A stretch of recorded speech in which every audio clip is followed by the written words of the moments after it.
I wanted to ask you, you have a lot going on. I'm like, you've got a Sundance movie, directed by Sarah Polley. You've got MEEK'S CUTOFF, which I've seen, directed by Kelly Reichardt. And I wondered, are women directors different from men directors?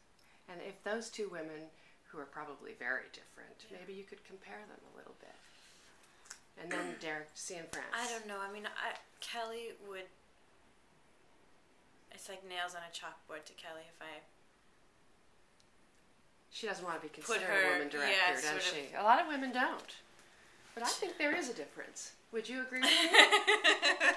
At the risk of ruining my friendship with Kelly, I think I have to remain neutral on this subject.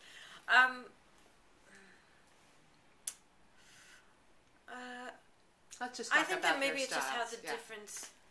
If it's different to me. It's about how I, Michelle, receive a man versus a woman.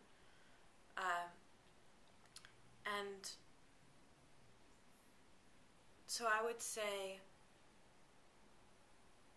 that it's hard to say because I've had good experiences with both members, with both sexes. So I don't really know. I couldn't make a statement like I prefer working with female directors or I prefer working with male directors. I certainly enjoy having the opportunity I enjoy that there's like a healthy balance in my career of working with women. And what I think that Kelly and I have going for us now is that we've made 2 movies together and we're friends. So we're on to each other. There's something about her directing that seems to bring out a kind of intimacy, a kind of naturalism and authenticity, which of course everybody's seeking. It's the holy grail of all acting, of course.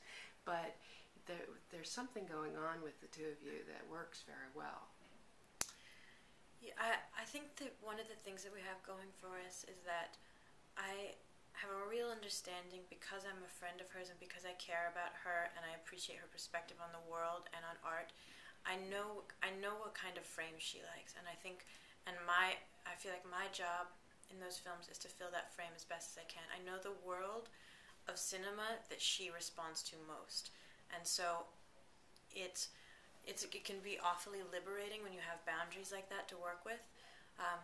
She has a specific aim, and when I can focus my ability in that direction, like other things can flower instead of kind of sort of guessing or going willy-nilly all over the place trying to figure out what your director wants or what kind of, it's basically like how I serve her story. And at this point I think I know how to serve her stories well. It doesn't mean that there aren't complications and that I don't have days where I run up against walls and wonder what I'm doing.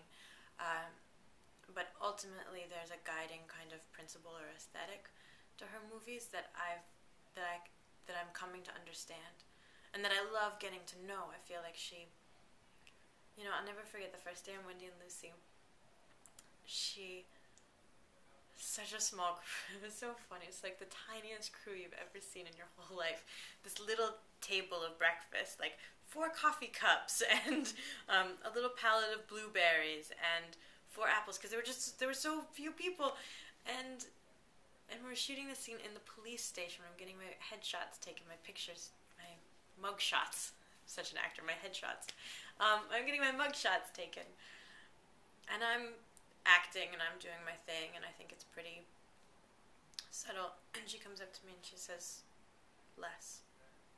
Much less. I said, what do you mean? I'm hardly doing anything. I mean, I'm not even speaking. I don't have any, I looked up at the clock. I mean, what do you mean less? She said, just trust me. And from that point on, because as a person and as an artist, I think she's so discriminating and she's so specific and she's whip smart. And I'd do anything to please her and I'd do anything to take on some of her qualities. She's a teacher at Bard and she has so much to offer. Like, I wish I was one of her students. There's so much that she has to offer that I want to absorb. So, now, I spoke to Bruce Greenwood up in Toronto, and he said that she really likes... that he feels a great deal of freedom because she's shooting from so far away. And that's often true, especially in MEEK'S CUTOFF, where you're in this pioneer setting and you're walking across the desert and you're trotting alongside the horses and the oxen and the wagons and so on. So is that true for you as well? Is that part of what her aesthetic involves? Is leaving you free to do whatever you're going to do? Or is she telling you exactly what she wants? I think at this point she doesn't have to tell me what she wants. I mean, she'll guide me and she'll say, right direction, wrong direction, yes, keep going. She's always up for a conversation about it.